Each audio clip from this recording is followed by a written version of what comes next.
Pessoal, tudo bem? Então vamos dar continuidade às aulas anteriores, né? E eu vou recapitular um pouco a sequência a partir daquelas perguntas que vocês fizeram nas tarefas e nos exercícios, né?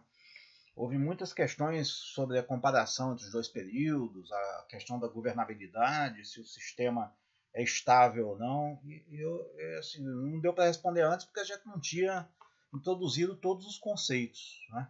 Então a gente viu o presidencialismo de coalizão, né? O conceito de presidencialismo de coalizão. O que é importante aí? Né? É que é a coexistência entre várias níveis de instituição, né, no sistema político brasileiro. Então você tem o sistema eleitoral brasileiro, que é um sistema personalizado, que a gente vai discutir na próxima aula. Você tem o sistema partidário brasileiro, que é fragmentado, a gente vai ver também nas próximas aulas. E o sistema de governo, que é um sistema presidencialista, onde o presidente tem um papel político muito grande. Então, a coexistência desses elementos gera o presidencialismo de coalizão. Então, você tem. E esse presidencialismo de coalizão, que existe aqui principalmente na América Latina, em diferentes graus, com diferentes níveis de fragmentação e diferentes desempenho, ele é diferente do presidencialismo que existe, por exemplo, nos Estados Unidos, onde existem só dois partidos. É um presidencialismo bipartidário. Por que ele é bipartidário? Porque o sistema eleitoral lá é diferente. Vocês vão aprofundar isso depois no curso de instituições políticas, com as chamadas leis de Duverger. Eu vou falar alguma coisa disso nas próximas aulas, mas como vocês estão no nível introdutório ainda, não precisa saber tudo. Vocês vão aprofundando isso ao longo do tempo. E o que importa aqui para vocês é reter esse conceito de presidencialismo de coalizão e não confundir sistema eleitoral com sistema partidário com sistema de governo. Então são esses a coexistência desses elementos e saber muito bem o que é o sistema eleitoral brasileiro que a gente vai ver nas próximas aulas. Então a gente viu lá o presidencialismo de coalizão, viu que o presidencialismo é diferente nos diferentes períodos e agora a gente vai aprofundar no debate sobre as instituições políticas, o desempenho das instituições políticas brasileiras, a questão da governabilidade. Né? Então a gente vai ver que tem um debate muito grande na ciência política brasileira, entre os especialistas, na mídia, sobre o funcionamento das instituições políticas brasileiras. E desse debate, da percepção dos analistas sobre as instituições políticas brasileiras que derivam as estratégias políticas, as propostas de reforma política. Esse debate existe até hoje, está longe de ser esgotado. Tá? Então a gente vai começar, vamos aprofundar isso nessa parte final do curso, onde a gente tem que saber vários conceitos.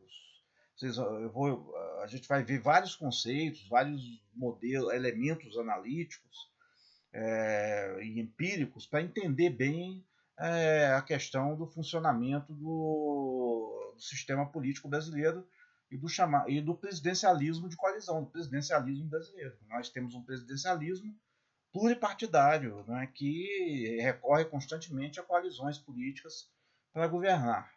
Então nós vamos ver hoje essa reconstituição aqui que esse autor fez, é a melhor reconstituição que existe, né, sobre o funcionamento do sistema político brasileiro, sobre o debate como se governa o Brasil, o debate sobre a governabilidade. Então vocês procurem aí no Google ou teclem no link que está na bibliografia, no programa, para vocês acessarem esse texto, que é um texto muito importante. Esse é um autor argentino, escreveu esse livro e vários livros importantes, dentre os quais esse livro aí sobre a ditadura militar argentina. Então, é um dos grandes cientistas políticos latino-americanos, escreveu vários trabalhos importantes. Então, ele vai tentar mapear esse debate de maneira sistemática, usando alguns critérios para mapear o debate na literatura, diferentes concepções. Né? E é um debate que existe na literatura especializada, que repercute também na imprensa, nos artigos de jornais. Então ele vai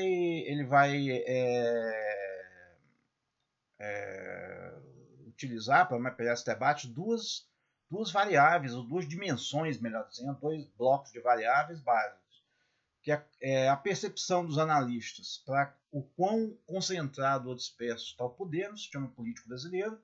Existem cientistas políticos que acham que o poder está concentrado nas mãos do presidente, outros que acham que ele está disperso, e a capacidade ou não de tomar e implementar decisões. Uns dizem que o presidente tem uma capacidade forte de implementar sua agenda, outros dizem que não, que o parlamento, o presidente, ele tem que fazer vários compromissos quando ele governa com forças aí do sistema partidário que controlam o sistema político brasileiro, e nem sempre ele tem ele implementa tudo que ele promete no início do mandato ou tudo que ele tem intenção de fazer. Então ele vai fazer esse quadrinho aí de 4 quadrantes e 2 dimensões, né? E aqui esse quadrinho aqui eu dou uma sistematizada aqui, vocês parem a tela aí para analisar, eu vou passar rapidamente. Então você tem aqui os analistas que acham que o sistema político brasileiro é disperso e ingovernável, por isso que tem que ter uma reforma política, né, forte para tornar o sistema governável. Outros que acham que o sistema político brasileiro é disperso, tem um poder disperso e é governável. Aqueles que acham que é concentrado e ingovernável, e os que acham que é concentrado e governável. Então é o sistema CGDI.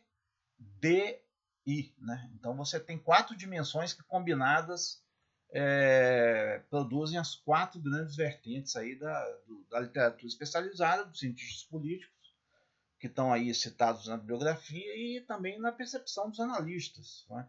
Que não são acadêmicos, mas escrevem em jornais, assessoram políticos, e atuam em agências, em ONGs, em órgãos de planejamento público, advogados, juristas. Né? Você tem aí todo um debate aí na ciência política, no direito constitucional e na administração pública sobre a natureza do sistema político brasileiro. Então existem esses pontos de consenso que a gente já viu no texto do Abranches. Né? Há alguns pontos de consenso. Há um consenso na literatura de que o presidencialismo brasileiro tem uma presidência forte em termos legislativos, administrativos e distributivos. Aquela bibliografia que a gente já viu já. Você tem um federalismo também, onde os governadores são atores políticos relevantes, e a gente vai aprofundar o tema do federalismo ainda, e um sistema partidário fragmentado, que a gente também vai ver vários dados sobre isso, na parte sobre partidos. Mas há um consenso, ninguém discorda desses elementos aí. E aí você tem os 4 enfoques com a respectiva literatura. Mike Warren e Barry Ames, que é um brasilianista, um cientista político americano. A Elie Diniz, que é um cientista político carioca, importante também. O Limões de Figueiredo, que a gente já viu, e o Amorim Neto e o próprio Palermo, que tem uma visão diferente desse assunto, e a gente pode incluir aqui um autor que vocês viram aí já no YouTube, que é o Carlos Pereira, que acha que o sistema é disperso e governável. Né? Então os 4 enfoques são disperso e ingovernável. É o Maioren, que a gente viu já que ele tem um enfoque bastante pessimista, né, do sistema político brasileiro. Outros acham que o sistema é ingovernável, mas é concentrado. Então você tem uma tendência autoritária no sistema político. É pouco provável que uma democracia madura se consolide aqui. Você tem o enfoque que a gente viu na última aula, que é o concentrado e governável. E agora a gente vai aprofundar esse enfoque aqui, que é o disperso e governável. Né? Então, para o Fernando Limonge e para a Angelina Figueiredo, qual é o grande recurso que o presidente tem para governar, para manter o governo? É o poder de agenda, o uso do poder de agenda, né? E o acordo com os líderes. Já para esses autores aqui do Amorim Neto, é uma questão um pouco diferente. é a gestão da coalizão, é gerir bem a coalizão. Então a gente vai ver a abordagem, começar a ver hoje a abordagem do Carlos Pereira, desenvolver, que a gente já viu já no vídeo, mas agora a gente vai aprofundar sobre esse conceito-chave, que é o conceito de gerenciamento da coalizão pelo presidente ou pelo chefe do executivo.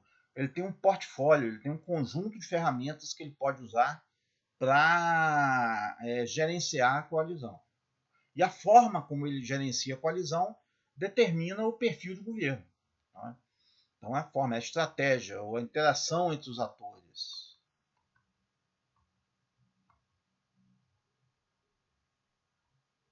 Então, ele vai recorrer a esses autores aqui, que é a bibliografia que a gente vai ver ao longo do curso. A gente vai aprofundar aí nessa parte, eu não vou detalhar muito isso aqui agora.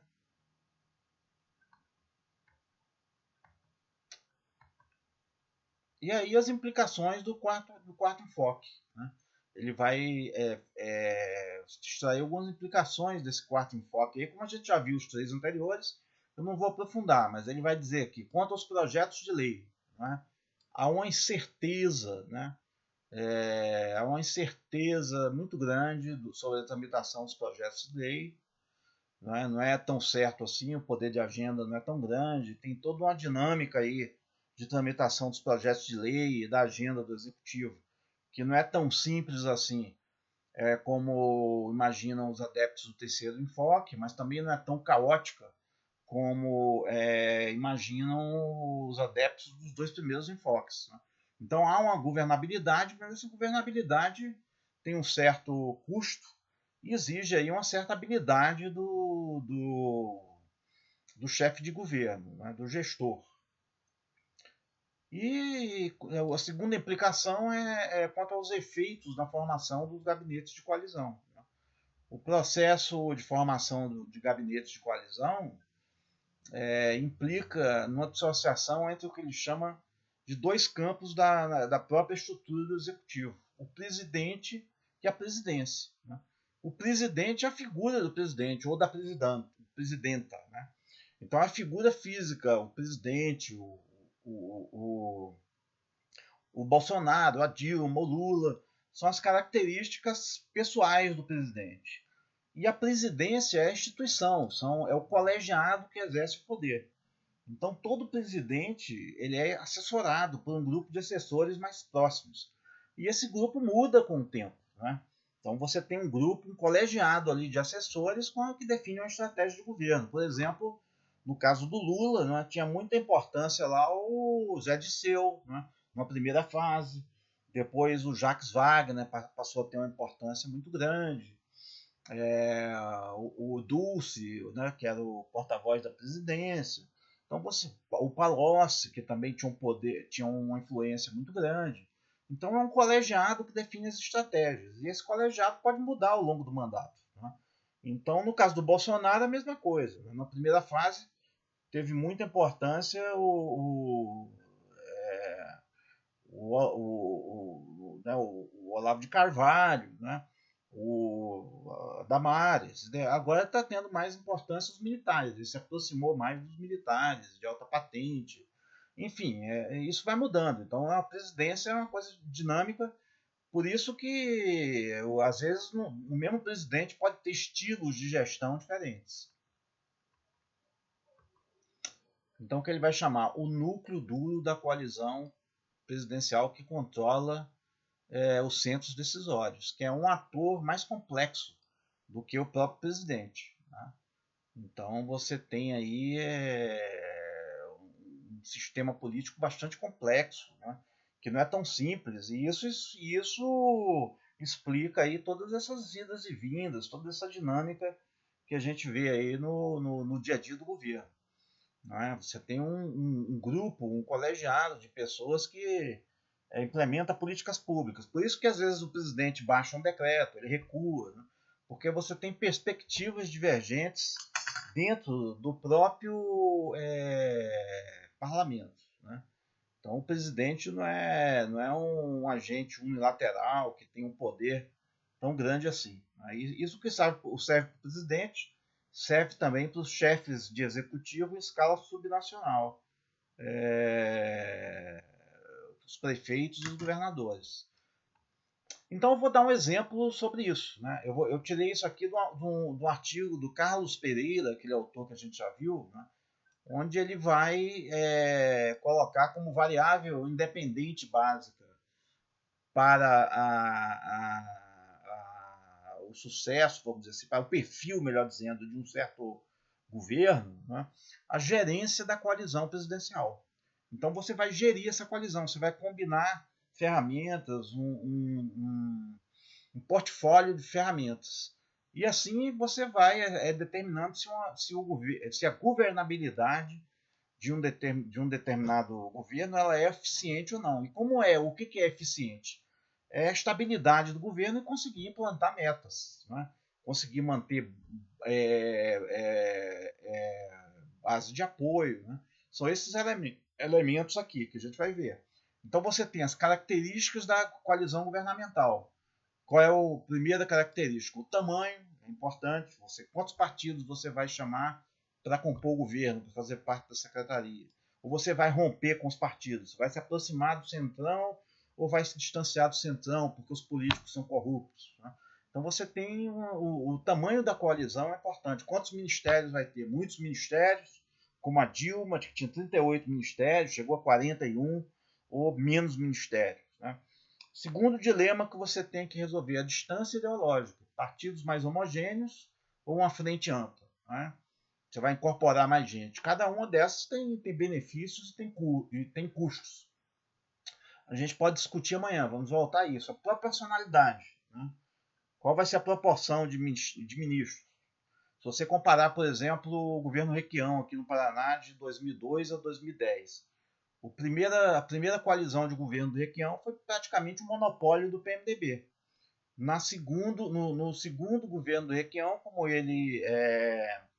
como ele quase não se elege na eleição, ele fez um acordo com o PT. Então chamou muita gente do PT para compor secretaria, o Padre Roque, né?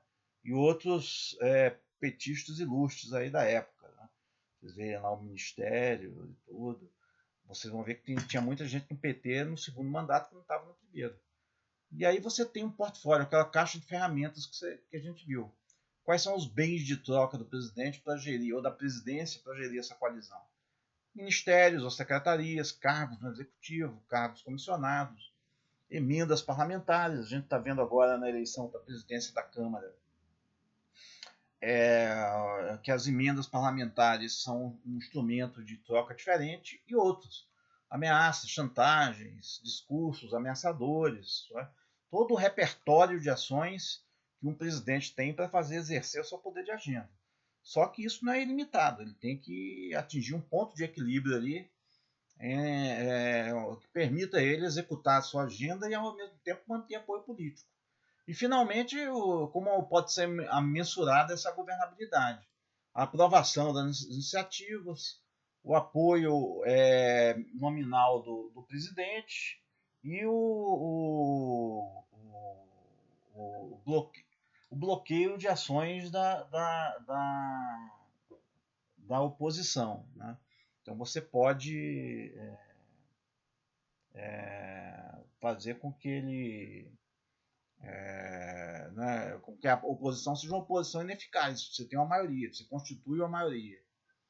Então isso é importante também para que um governo seja eficaz. Né? Se o governo não consegue aprovar suas iniciativas, não tem apoio no Congresso, é constantemente derrotado, e a oposição é maior que a situação, então o governo tem problemas. Então essa é a dinâmica do jogo da coalizão. Eu vou voltar um pouco isso na aula síncrona. Né? Então você tem lá toda uma dinâmica aqui que você pode gerenciar, né? Que você pode atuar dentro dela, você pode interagir com ela e atuar nela. Né? Então você tem uma dinâmica de gestão da coalizão. E aqui ele vai aplicar esse modelo nos mandatos, nos diferentes mandatos aqui desde o governo Fernando Henrique Cardoso. Tá? Então você tem lá Cardoso 1, Cardoso 2, Lula 1, Lula 2 e Rousseff 1. Então ele vai criar índices para mensurar isso aí. Então você tem lá, no caso do Fernando Henrique, você tinha uma proporcionalidade grande da gestão da coalizão, você tinha um nível de coalescência, quer dizer, a coalizão era mais ou menos proporcional à distribuição dos partidos governistas no Congresso. Já no governo Lula e Dilma, essa proporção diminuiu. O tamanho da coalizão, você tinha uma coalizão menor no Fernando Henrique, o tamanho de ministérios aumentou muito no governo Lula, né? E a gente vai detalhar um pouco.